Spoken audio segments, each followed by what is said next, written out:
الله تعالی عذاب ته انتظار کوئ ځکه چې په جوماتونو کې هم ډانسونه هغه شروع شو. څرنګې لکه څنګه چې تاسو کتی شئ دا وخت تاسو ته ویډیو ښکاري.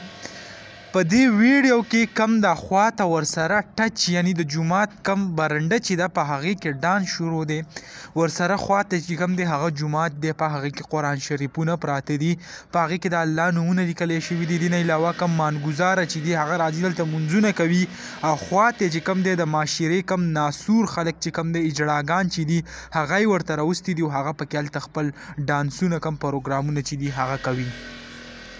دا ویډیو چې مې وکته ډېر زیات خفه شوم، ډېر زیات ومېرېدم چې الله تعالی دې مونږ د عذابونو نه وساتي، ځکه دا څه قسمه معاملې چې زمونږ په دې سیمه باندې روانې دي. نو زه ویم چې الله زر هغه نه ده، خو الله تعالی دې بس مونږ د دې داسې عذابونو نه په امان کې کني د اسمان کې میرادي چې دي هغه ښې راته نه ښکاري، ځکه چې اخر کار تاسو په جوماتونو کې هغه هم داسې پروګرام ډېر زیات یو نیچ کار چې کم دی که هر چا کړی دی په کم کلي کې شوی دی نو ډېر زیات یو غلط کاری کړی دی.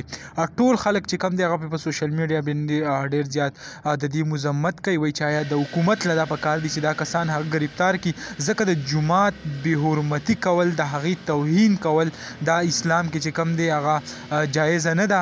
البته کم کار چې شوی دی نو ټول خلک ډېر زیات مذمت کوي، موږ په خپله هم د ډېر زیات مذمت کوو چې داسې کار هغه نه کول پکار. دغه ویډیو به تاسو سره شریک کړئ، انشاءالله بله ویډیو کې ملاویږو. الله حافظ.